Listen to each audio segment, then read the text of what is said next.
We're going to look at the U.S. system of measurement now. The U.S. system gives people some problems because it deals with fractions. If you kind of have an understanding of those fractions and how it works, it can be fairly simple, and so I'll try to explain that to you. First of all, if we're looking at our ruler, let's just look between the 0 and the 1 inch mark. And so we know that if we split 1 in half, we have a half left. And so most people can tell you 1/2 plus 1/2 equals 1 whole. And so if we look at this ruler here, and I look at this mark right here, this is a 1/2 inch mark. All right. The next thing we need to look at is if we split a 1/2 in half. If you don't remember how to do that with fractions, 1/2 of 1/2, all you have to do is double the bottom number of your fraction. And so 1/2 of a half is a quarter. And so this line is a 1/4 inch line. If we split our quarter in half, 1/2 of 1/4, double the bottom number of our fraction, we have 1/8. And so these lines are 1/8 lines. And then if we split our 1/8 in half, I'll do that up here, we get double of 8 is 1/16 of an inch.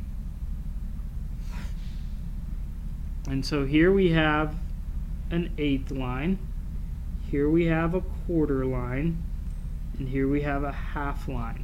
And so if you know what line it's falling on, the measurement is falling on, it's a lot easier to figure out what it should actually be.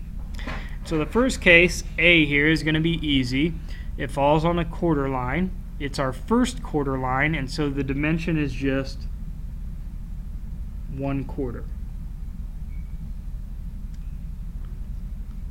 And I'll put 2 lines to represent the inch symbol. If we look at B now, B falls on what type of line is this? So if I look at the length of the line and where it's at, it's an 1/8 line.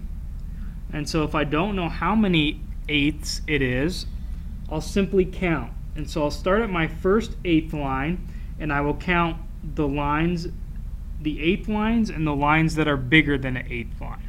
And so if I do that, I have 1/8, 2/8, 3/8, 4/8, 5/8, 6/8, 7/8.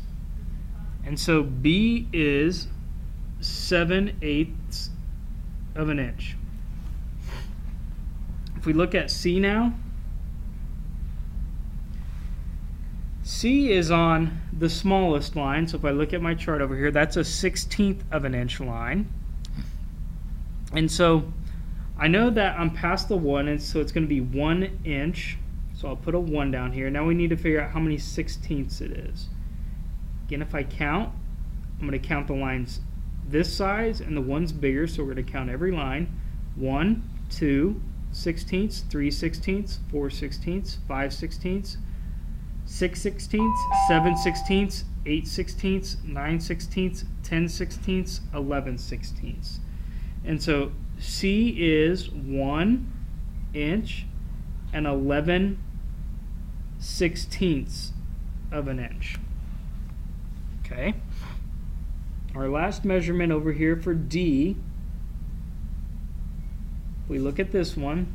It falls between 2 of our lines. And so now we have to use the significant digit thing. And so we know double of a 16 is a 32nd. And so now I'm going to count the spaces in between, and I'm going to use the 32nds of an inch to figure out what it should be.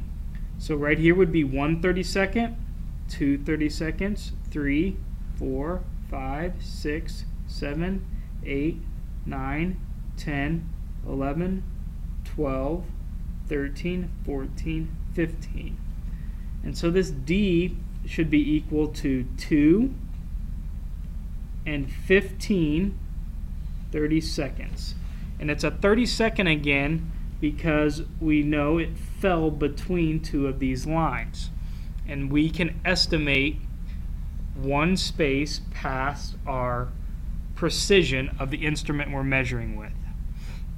And if you think about it, if we know that 16 30-seconds is 1/2, and we know this is a half line, we could just figure out that one space before that should be 15 30-seconds, and you could save yourself some counting. All right, and so that's the US measurement system. So make sure you get the example taken down in your engineering notebook.